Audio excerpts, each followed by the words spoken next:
quand on fait des mesures d'éclairage, on s'aperçoit qu'on n'a pas toujours des très bons éclairages, soit des installations un peu vieillissantes, des installations à tubes fluorescents qui n'éclairent pas suffisamment, et parfois des installations rénovées. Mais bon, ce qui est intéressant de savoir, c'est un peu les objectifs à rechercher dans ces installations d'éclairage. Bon, certes, il faut un minimum d'éclairage, on parle généralement de 150 lux de niveau d'éclairement, mais ça ne suffit pas comme exigence. Il faut aussi savoir qu'il faut, dans des entrepôts par exemple, bien éclairer les parois verticales des racks, notamment pour pouvoir lire les étiquetages. Ça, c'est très important. Maintenant, on voit des installations à LED qui donnent de bien meilleurs résultats. On éclaire de façon correcte l'ensemble de ce qu'il faut bien éclairer. Toutefois, il y a un petit bémol, une petite attention à prendre pour les installations à LED, c'est les problèmes d'éblouissement.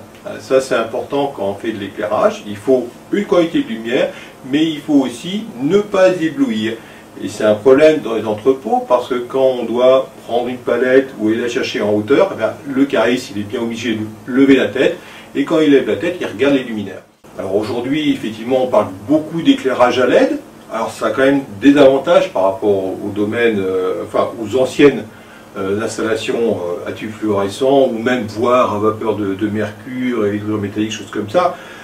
C'est quand même économique en niveau énergie. Et puis, ça dure beaucoup plus longtemps. Donc, ça veut dire des installations qui, normalement, ont des durées de vie qui peuvent aller à 15-20 ans. Parce que ce sont des luminaires qui marchent très bien au froid, et même leur flux est plus important au froid qu'au chaud. Contrairement, justement, aux tubes fluorescents qui, eux, perdent du rendement quand ils sont installés au froid. Après, nos interventions dans les entrepôts à température normale, les entrepôts pas frigorifiques, on s'aperçoit souvent qu'on a des problèmes d'ambiance thermique. Parce que ces bâtiments ne sont pas forcément isolés, c'est du bardage simple pot, avec le climat, l'exposition au soleil, on a souvent des chaleurs qui commencent à être importantes et éventuellement aussi, on hésite à faire beaucoup d'ouvertures dans ces bâtiments-là, pour des questions de sécurité, donc des bâtiments qui sont mal ventilés, et donc dans lesquels la chaleur s'accumule. Et là, il est aussi important de quand même penser, au moment où on va aménager ces locaux, à faire de la ventilation, à faire généralement de l'extraction en toiture, et des entrées d'air en partie basse du bâtiment, sécurisées pour les problèmes d'intrusion de nuisibles ou de vol, évidemment. Mais c'est des choses qu'il faut concevoir, et il faudrait le concevoir avant de construire, c'est vraiment à la conception de l'installation pour avoir une installation correcte. À la Caisse générale de sécurité sociale, nous avons l'opportunité de pouvoir accompagner techniquement et financièrement. Le volet technique, c'est plus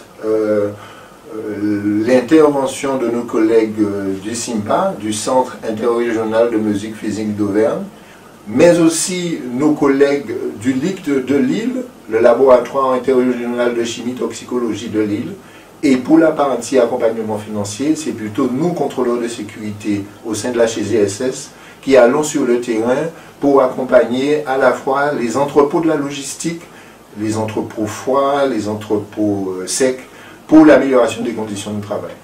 Dans le cadre de l'action que nous menons en partenariat avec le CIMPA et le LIC, nous pouvons accompagner financièrement les entreprises sur l'amélioration des conditions de travail, mais aussi sur l'acquisition de filmeuses, d'outils de manutention et bien d'autres encore.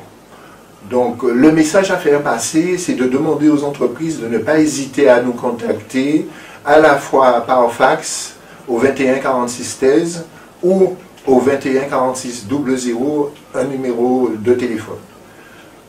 Nous menons cette action sur la durée de la COG, de 2018 à 2022, et nous espérons pouvoir améliorer considérablement les expositions à la fois au bruit, aux ambiances thermiques, mais aussi aux vibrations dans ce secteur de la logistique.